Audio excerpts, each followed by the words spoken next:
नंद के आनंद भयो जय कन्हैया लाल की, हाथी घोड़ा पाल की जय कन्हैया लाल की। बहुत स्वागत है आप सभी का श्री कृष्ण भगवान के जन्मोत्सव में न्यूज नेशन के साथ, क्योंकि न्यूज नेशन ने भगवान के जन्म की तैयारी कर ली है, उनके पसंदीदा प्रसाद बनाकर तैयार कर लिए हैं और साथ ही उनके लिए साजो श्रृंगार भी तैयार कर लिया है। तो क्या आपने तैयारी कर ली है? अगर नहीं की है तो आप बिल्कुल मत चिंता कीजिए, क्योंकि आपके बाल गोपाल के लिए, आपके श्री कृष्ण भगवान के लिए हम आपके साथ हैं और हमारे साथ आप अपने भगवान के स्वागत के लिए, श्री कृष्ण के स्वागत के लिए तैयार हो जाइए। और जो पूजा पद्धति आज हम आपको बताने वाले हैं वो आपके लिए बहुत महत्वपूर्ण है। उनके श्रृंगार से लेकर पूजा की सामग्री तक, उनके प्रसाद से लेकर मंत्रोच्चार तक, सब कुछ आज आपको हम बताने वाले हैं। और मेरे साथ आपके लिए स्टूडियो में इस वक्त मौजूद हैं पंडित डॉक्टर राजकुमार शास्त्री जी। बहुत बहुत स्वागत है राजकुमार शास्त्री जी। आप प्रणाम। तो शास्त्री जी, मैं चाहती हूँ सबसे पहले आप हमारे दर्शकों को बताएं कि शुभ मुहूर्त क्या है और वो कितना बड़ा होगा। देखिए, सबसे बड़ी बात यह है कि इस वर्ष श्री कृष्ण जन्माष्टमी पर जयंती योग बन रहा है।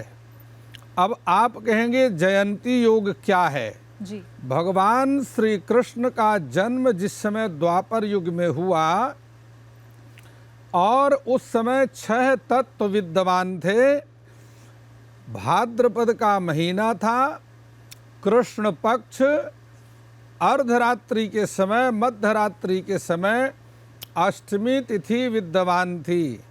उस समय रोहिणी नाम का नक्षत्र था और चंद्रमा अपनी उच्च राशि पर विद्यमान थे। सबसे बड़ी बात यह है, जिस प्रकार श्रीमद् भागवत जी में वर्णन है, भविष्य पुराण में वर्णन है, जिस समय द्वापर युग में भगवान श्री कृष्ण का जन्म हुआ जी। उस समय बुधवार का दिन था। संयोगवश इस वर्ष 6 तारीख को वह सारे 6 तत्व विद्यमान हैं, जिससे जयंती नाम का योग बनता है। जब जयंती योग में साधक भगवान श्री कृष्ण की प्रसन्नता के लिए व्रत करते हैं, भगवान श्री कृष्ण के मंत्र का जप करते हैं, उन मंत्रों को, उस व्रत को भगवान श्री कृष्ण स्वयं स्वीकार करते हैं जी। और उस मंत्र और व्रत से साधक को भगवान श्री कृष्ण की प्रसन्नता प्राप्त होती है। हम जब किसी भी पूजा की शुरुआत करते हैं तो उसकी शुरुआत उसकी सामग्री से होती है और सबसे महत्वपूर्ण है किसी भी पूजा को सफल बनाने के लिए, उसके सार्थक फल के लिए, कि वो सामग्री क्या हो। दर्शकों को मैं बतलाना चाहता हूँ, सबसे महत्वपूर्ण भगवान श्री कृष्ण की जन्माष्टमी में खीरा होता है। खीरा देखिए, मैं आपके चैनल के माध्यम से जी दर्शकों को दिखलाता हूँ। जो अपने घर में कृष्ण जन्म उत्सव मना रहे हैं, उन्हें एक खीरा को इस प्रकार से 2 भागों में विभाजित करना है। जिस प्रकार कोई भी बालक जीव माता के गर्भ में आकर 9 महीने तक गर्भ में निवास करता है, उसी प्रकार से भगवान का जन्मोत्सव मनाने के लिए साधक जो भक्त हैं, खीरा में भगवान श्री कृष्ण का गर्भवास करवाते हैं। रात्रि के समय भगवान श्री कृष्ण को इस खीरा के अंदर से निकाल करके और भगवान का पंचामृत से अभिषेक किया जाता है। यह आपके दर्शकों के लिए मैं बताता हूँ, यह न्यूज नेशन के दर्शकों ने यहाँ पर और यह पंचामृत की व्यवस्था की है। इसमें 5 तत्व होते हैं। दूध है, दही है, शहद, घी और शर्करा इसमें विद्यमान है। यह पृथ्वी में 5 अमृत होते हैं, जिसको पंचामृत कहा जाता है। इस पंचामृत के द्वारा भगवान श्री कृष्ण का विष्णु सहस्त्रनाम का उच्चारण करते हुए अथवा शुक्ल यजुर्वेद में वर्णित पुरुष सूक्त का उच्चारण करते हुए मध्यरात्रि के 12 बजे भगवान श्री कृष्ण के जन्म से और उनका अभिषेक किया जाता है। जिस प्रकार माता के गर्भ से जीव बाहर आने के बाद नाल छेदन प्रक्रिया की जाती है, तो देखिए, मैंने इसका एक भाग जोड़ करके खीरा में रखा है और जब कृष्ण का जन्म होता है तो नाल छेदन के लिए इस प्रकार इस खीरा को वहां से 2 भागों में अलग कर दिया जाता है। यह नाल छेदन की प्रक्रिया है। यह आपके न्यूज नेशन के दर्शकों के लिए सबसे बड़ी बात यह है कि यहाँ गंगा जल की व्यवस्था है, जल की व्यवस्था है, घृत की व्यवस्था है, और सबसे बड़ी बात है देवा भूत्वा देवान यजेत। यह रोली है जिसको हम कुमकुम कहते हैं। सभी भक्तों को रोली अर्थात कुमकुम और गोपी चंदन का तिलक लगाया जाता है, क्योंकि देवता बन करके ही देवता का पूजन किया जाता है। अक्षत है और उसके उपरांत ये तांबूलम बिना राजा तिलकम बिना ब्राह्मणा। बिना तिलक के जिस प्रकार ब्राह्मण अशुभ माना जाता है, उसी प्रकार से पूजा की सिद्धि बिना तांबूल अर्थात पान के बिना नहीं होती। इसलिए तांबूल की व्यवस्था है जो कि पूजा का महत्वपूर्ण अंग है। धूप दीप इत्यादि की यहाँ सभी व्यवस्था है। सबसे बड़ी बात यह है पयोधी जी कि यह शंख है। शंख कई प्रकार के होते हैं, लेकिन इसमें दक्षिणावर्ती शंख जो कि दाहिने हाथ की तरफ से खुलता है, वामावर्ती शंख जो कि बाएं हाथ की तरफ से खुलता है, और मध्यमावर्ती शंख जो कि मध्य से खुलता है। यह भगवान श्री कृष्ण की पूजा का प्रमुख अंग है। इस शंख में ही पंचामृत भर करके भगवान श्री कृष्ण का अभिषेक साधक लोग करते हैं, और पूजा के अंत में भगवान का विधिवत जल इत्यादि से स्नान कराने के बाद भगवान श्री कृष्ण को मोर मुकुट अत्यंत प्रिय है। इसलिए यह वस्त्र धारण करने के बाद मोर मुकुट भगवान को धारण कराया जाता है, क्योंकि भगवान का जो शरीर है वह पंच तत्वों से नहीं बनता। हमारा प्रत्येक जीव का जो शरीर है वह वायु अनिल अर्थेदम भस्मांतम शरीरम। वायु अनिल अर्थ इत्यादि पंच तत्वों से बनता है, लेकिन भगवान का जो शरीर है, श्री विग्रह है, वह आनंद तत्व से बनता है। इसलिए ना उनकी मृत्यु होती है और ना ही कृष्ण का जन्म होता है। आइए मैं आप सभी न्यूज नेशन के दर्शकों के लिए पयोधी जी के साथ में और यहाँ बैठे हुए सभी भगवान के भक्तों के साथ में कर्मकांड की विधिवत पूजा का आरंभ करते हैं। ओम आचमनीयम हरे विष्णु माधवम पुंडरीकाक्ष पुनातुः। ओम केशवाय नमः। तिराचम्य 3 बार पी लीजिए। ओम केशवाय नमः, नारायणाय नमः, माधवाय नमः। हस्त प्रक्षाल्य ऋषिकेशाय गोविंदाय मधुसूदनाय नमः। ओम अपवित्रः पवित्रो वेत्सस्य वामदेव ऋषि विष्णुर्देवता गायत्री छंदः हृदि पवित्र करणे विनियोगः।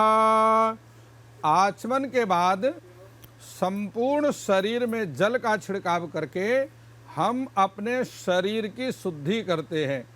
ओम अपवित्रः पवित्रो वा सर्वावस्थांगतोऽपि वा यः स्मरेत् पुंडरीकाक्षं सावाह्यभ्यन्तरः शुचिः। पुंडरीकाक्ष पुनातुः पुंडरीकाक्षात् पुनातुः। पवित्रीकरण के उपरांत हम हाथ में यदि स्वर्ण मुद्रिका नहीं है तो कुशा की पवित्री धारण करते हैं। कुशा की पवित्री धारण करने के बाद स्वस्ति तिलक लगाते हैं और तिलक के बाद स्वस्ति वाचन मंत्रों से पूजन का आरंभ किया जाता है। इसमें गणेश स्मरण करके और भगवान गणपति के 12 नामों का उच्चारण करते हुए अन्य सभी देवताओं को जो कि सकारात्मक शक्तियां हमें प्रदान करते हैं उनका ध्यान किया जाता है। उसे हम स्वस्ति वाचन कहते हैं। ओम स्वस्ति नः इंद्रो वृधस्रवाः स्वस्ति नः पूषा विश्ववेदाः स्वस्ति नस्तार्क्ष्यो वारिष्ठनेमिः स्वस्ति नो बृहस्पतिर्दधातु। भगवान श्री कृष्ण के चरणों में अर्पण कर दीजिए। भगवान श्री कृष्ण का जन्म उत्सव मनाने के लिए सर्वप्रथम भगवान गौरी गणेश का पूजन किया जाता है। इसके बाद नवग्रहों का पूजन किया जाता है। उसके बाद चतुष्षष्ठी योगिनी, सप्तघृत मातृका, षोडश मातृका का पूजन करने के बाद पंचलोकपाल और 10 दिक्पालों का पूजन करके कलश के मध्य में सभी तीर्थों का और वरुण देवता का पूजन किया जाता है। पूजन को आरंभ करने से पहले संकल्प किया जाता है। संकल्प में अपने नाम और गोत्र का उच्चारण अवश्य करना चाहिए। ओम विष्णुर्विष्णुर्विष्णुः श्रीमद्भगवतो महापुरुषस्य विष्णोराज्ञा प्रवर्तमानस्य अद्य श्री ब्राह्मणो अन्यद्वितीये पारार्धे। देखिए, संकल्प को आरंभ करने से पहले 3 बार विष्णु विष्णु विष्णु ऐसा उच्चारण किया जाता है। उस समय मास का नाम लेना चाहिए। भाद्रपद मासे शुभे कृष्ण पक्षे अष्टमीयाम, विशेषतः श्री कृष्ण जन्माष्टमीयाम शुभ तिथौ अपने गोत्र का नाम उच्चारण किया जाता है। गोत्र उसे कहते हैं जिन ऋषियों की हम संतान हैं। हम सभी ऋषियों की संतान हैं, इसलिए हम अपने उस मूल ऋषि के नाम का उच्चारण करके उसको हम गोत्र कहते हैं।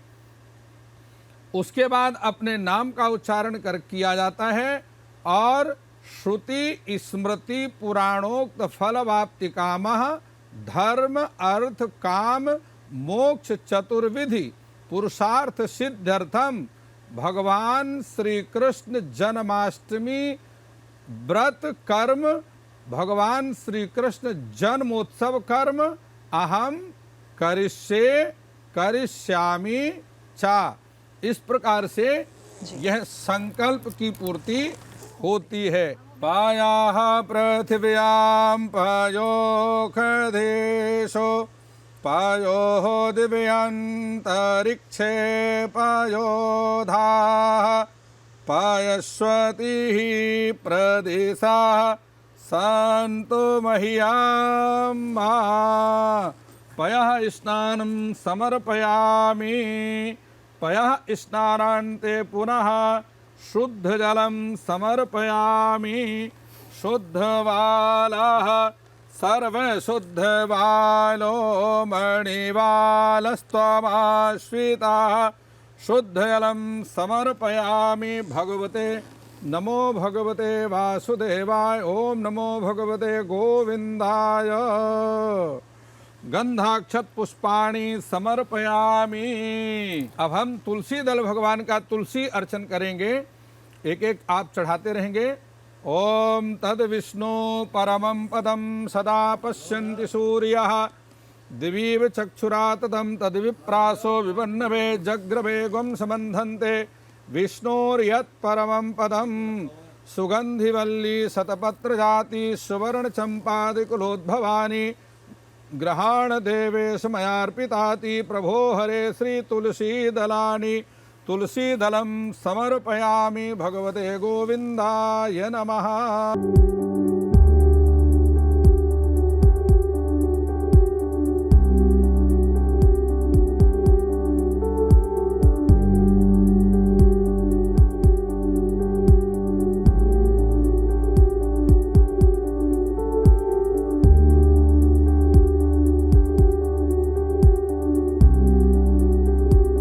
सबसे अंत में भगवान की आरती की जाती है और आरती करने के बाद धर्म अर्थ काम और मोक्ष की प्राप्ति के लिए भगवान की 4 परिक्रमा की जाती है और सबसे अंत में अपने अपराधों के लिए पूजा में हुई त्रुटियों के लिए क्षमा याचना की जाती है और अंत में भगवान को दंडवत प्रणाम किया जाता है।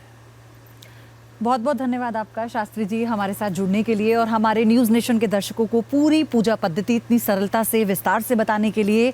तो फिर आखिर में यही बचता है कि कृष्ण जब जन्म ले लेते हैं और सज धज के आपके घर में विराजमान हो जाते हैं तो आप भी उन्हें ऐसे ही निहारते हैं जैसे इस वक्त हमारा पूरा स्टूडियो कृष्ण भक्ति में सराबोर हो चुका है। आप सभी को भी जन्माष्टमी की ढेरों शुभकामनाएं।